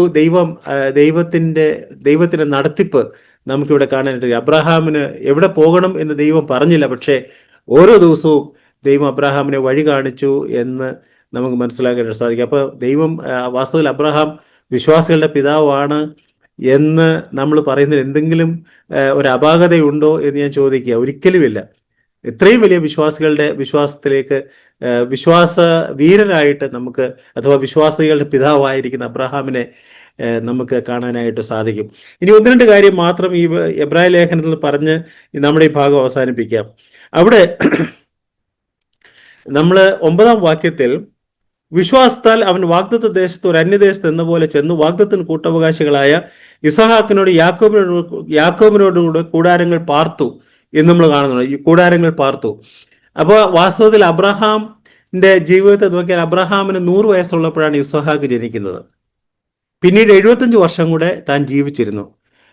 ഇസഹാക്കിന് 60 വയസ്സുള്ളപ്പോഴാണ് യാക്കോബ് ജനിക്കുന്നത്. പിന്നീട് ഇസഹാക്ക് 100 വർഷത്തോടെ ജീവിച്ചത്. വാസ്തവത്തിൽ യാക്കോബിന് 15 വയസ്സുള്ളപ്പോഴാണ് അബ്രഹാം മരിക്കുന്നത്. Abraham died when Jacob was 15 years old. അതാണ്. അപ്പോൾ നമ്മളിവിടെ വായിക്കുന്നു, എബ്രായ ലേഖനത്തിൽ എന്താ വായിക്കുന്നത്? വാഗ്ദത്ത ദേശത്ത് ഒരു അന്യദേശത്ത് എന്ന പോലെ ചെന്ന് വാഗ്ദത്തിന് കൂട്ടവകാശികളെ ഇസഹാക്കിനോട് യാക്കോബിനോടും കൂടെ കൂടാരങ്ങൾ പാർത്തുകൊണ്ട്. അപ്പോൾ ഇസഹാക്കിനോടും യാക്കോബിനോടും കൂടെ ഒരുമിച്ച് താമസിച്ചു എന്നാണ് നമ്മൾ കാണുന്നത്. അബ്രഹാം മരിക്കുമ്പോൾ യാക്കോബിന് വാസ്തവത്തിൽ 15 വയസ്സ് പ്രായമായിരുന്നു എന്നുള്ളത് നമുക്ക് ഈ ഭാഗത്തു നിന്ന് മനസ്സിലാക്കണം. അബ്രഹാമിന്റെ ജീവിതത്തിൽ നിന്നും അബ്രഹാമിന്റെ വയസ്സും ഇസ്ഹാക്കിന്റെ വയസ്സും നമ്മൾ നോക്കിയാൽ വാസ്തവത്തിൽ നമുക്ക് മനസ്സിലാകും യാക്കോബ് ജനിച്ച് 15 വർഷക്കാലത്തോളം അബ്രഹാം ഉണ്ടായിരുന്നു എന്നുള്ളതാണ്. ഇനി ഒരു കാര്യം കൂടെ പറഞ്ഞ് അവസാനിപ്പിക്കാൻ ആഗ്രഹിക്കാം. ഇവിടെ 11-ാം അധ്യായത്തിന്റെ 9-ാം വാക്യത്തിൽ വിശ്വാസത്താൽ അവൻ വാഗ്ദത്ത ദേശത്ത് ഒരു അന്യദേശത്ത് എന്ന പോലെ ചെന്ന് വാഗ്ദത്തിന് കൂട്ടാവകാശികളായി ഇസ്ഹാക്കിനോടും യാക്കോബിനോടും കൂടെ കൂടാരങ്ങൾ പാർത്തുകൊണ്ട് 10-ാം വാക്യം ദൈവശില്പിയായി നിർമ്മിച്ചതും അടിസ്ഥാനങ്ങളുള്ളതുമായ നഗരത്തിനായിട്ട് കാത്തിരുന്നു. അപ്പോൾ അവിടെ അബ്രഹാം കാത്തിരിക്കുകയാണ്. അബ്രഹാം ജീവിതത്തിൽ ഭൂമിയിൽ താൻ കൂടാരങ്ങളിലാണ് പാർത്തത്, പക്ഷേ താൻ ഒരു നഗരത്തിനായിട്ട് കാത്തിരിക്കുക. വാസ്തവത്തിൽ നഗരത്തിനായിട്ട് അടിസ്ഥാനമുള്ളതായ നഗരം എന്ന് പറയുമ്പോൾ for he looked for a city which has foundations whose builder and maker is God എന്ന് പറയുമ്പോൾ വാസ്തവത്തിൽ എന്താണ് അർത്ഥമാക്കുന്നത് വെച്ചാൽ ദൈവത്താൽ ഭരിക്കപ്പെടുന്നതായിരിക്കുന്ന ഒരു വ്യവസ്ഥ നിലനിൽക്കുന്ന നഗരം എന്നാണ് അതിൻ്റെ അർത്ഥം. നമ്മൾ പറയുമല്ലോ അല്ലേ, ഡൽഹിയിൽ നിന്ന് ഇന്ന തീരുമാനം വന്നു എന്ന് പറഞ്ഞാൽ വാസ്തവത്തിൽ ഡൽഹി അല്ല, ഡൽഹിയെ ഭരിക്കുന്നതായിരിക്കുന്ന വ്യക്തികളെ നമ്മൾ അർത്ഥമാക്കുന്നതല്ലേ. ഡൽഹിയാണ് കാര്യങ്ങൾ തീരുമാനിക്കുന്നതൊക്കെ നമ്മൾ ചിലപ്പോൾ കേൾക്കുകയും പറയുകയും ചെയ്യും. ഡൽഹി അല്ല, വാസ്തവത്തിൽ അവിടെയുള്ളതായിരിക്കുന്ന ഭരണാധികാരികളാണ് എന്ന് പറയുന്ന പോലെ അബ്രഹാം നോക്കി പാർത്തുകൊണ്ടിരുന്നത് ദൈവം ശില്പിയായി നിർമ്മിച്ച അടിസ്ഥാനമുള്ളതുമായ നഗരം എന്ന് പറയുമ്പോൾ ദൈവത്താൽ ഭരിക്കപ്പെടുന്നതായിരിക്കുന്ന വ്യവസ്ഥിതിയാണ് അബ്രഹാം നോക്കി പാർത്തുകൊണ്ടിരുന്നത് എന്നുള്ളതാണ്. നമ്മുടെയൊക്കെ ജീവിതത്തിലും അങ്ങനെ തന്നെയല്ലേ. നമ്മളും ഈ ഭൂമി ജീവിക്കുമ്പോൾ വാസ്തവത്തിൽ അബ്രഹാം നമുക്ക് വലിയ ഒരു മാതൃക എന്ന് പറയുന്നത് ഒരുപക്ഷെ കുറഞ്ഞു പോകുമോ എന്ന് എനിക്കറിയത്തില്ല. വാസ്തവത്തിൽ അബ്രഹാമിന്റെ ജീവിതം എന്ന് പറയുന്നത് വിശ്വാസവീരനായിരിക്കുന്ന വിശ്വാസികളുടെ പിതാവായിരിക്കുന്ന അബ്രഹാം, വിശ്വാസത്താൽ തന്റെ ജീവിതം നയിച്ചതായിരിക്കുന്ന അബ്രഹാം, അനുദിന ജീവിതത്തിൽ ദൈവത്തിൽ നിന്ന് ഏറ്റുവാങ്ങിക്കൊണ്ട് ജീവിച്ചതായിരിക്കുന്ന അബ്രഹാം. അതല്ലേ നമ്മൾ കണ്ടല്ലോ അല്ലെ, കാണിപ്പാരിക ദേശത്തേക്ക് പോകാം എന്ന് പറഞ്ഞപ്പോൾ അബ്രഹാം പോയി. ഓരോ ദിവസവും രാവിലെ അബ്രഹാമിനോട് ദൈവം പറഞ്ഞു ഇങ്ങനെ പൊക്കോ എന്ന് പറഞ്ഞു. നമ്മുടെയൊക്കെ ജീവിതത്തിൽ വാസ്തവത്തിൽ അത് വളരെ പ്രധാനമല്ലേ? നമ്മൾ പഠിച്ചതായിരിക്കും, ഒരുപാട് കാര്യങ്ങളുണ്ട് ഈ വിഷയത്തിൽ നമുക്ക് പഠിക്കാനായിട്ട് സാധിക്കും. അബ്രഹാമിൻ്റെ ജീവിതത്തിൽ നിന്ന് മാതാപിതാക്കളെ നോക്കേണ്ടതായിരിക്കുന്ന പ്രാധാന്യതയെക്കുറിച്ച് നമ്മൾ ഓർക്കാനിടയായി. നമ്മുടെ വിശ്വാസ ജീവിതത്തിൽ നമ്മൾ എത്രത്തോളം ദൈവത്തെ നമ്മൾ പിൻപറ്റിക്കൊണ്ട് ജീവിക്കണം എന്നുള്ളത്, അങ്ങനെ ജീവിച്ചാൽ നമ്മൾ മാത്രമല്ല നമ്മുടെ തലമുറകളും അനുഗ്രഹം പ്രാപിക്കും എന്നുള്ളതും നമുക്ക് അബ്രഹാമിൻ്റെ ജീവിതത്തിൽ മനസ്സിലാക്കാനായിട്ട് ഇടയായി.